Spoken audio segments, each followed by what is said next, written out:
Good evening, and here are the day's headlines at 10. President Hifikepunye Pohamba says he is impressed with food production activities at the Divundu Rehabilitation Centre, which is about 200 kilometers east of Rundu in the Kavanga region. President Pohamba, who visited the project yesterday, noted that he appreciated the fact that production levels at the centre had moved forward since his last visit there a year ago. President Hifikepunye Pohamba was impressed with progress made at the project thus far. The head of state stated that this was also a way to reduce food importation and reducing government expenditure on prisoners.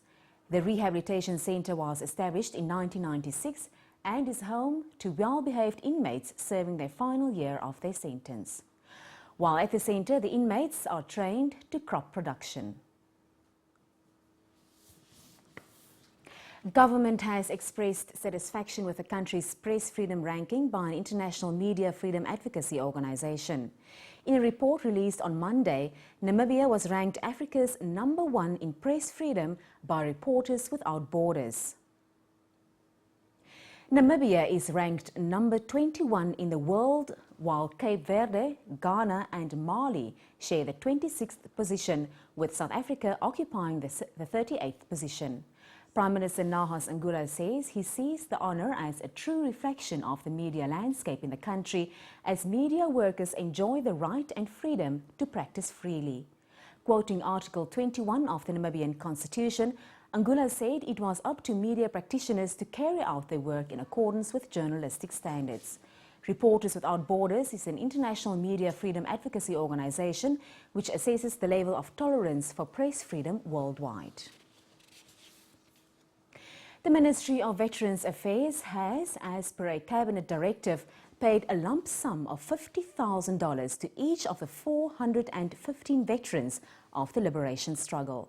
According to a media statement issued by the ministry yesterday, the payout started off well and according to plan. The ministry has identified veterans who deserve to be appreciated for their selfless contribution to the country's liberation. The ministry was given a go-ahead by Cabinet to pay a lump sum compensatory amount of $50,000 to the veterans who took part in the liberation struggle from 1959 to 1987. Those who made their contributions from 1988 to 1989 will receive $20,000. The Veterans Affairs Ministry gave first consideration to those who participated in the struggle from 1959 to 1987 due to limited financial resources, but the number of recipients is expected to increase this month as more payments will be completed.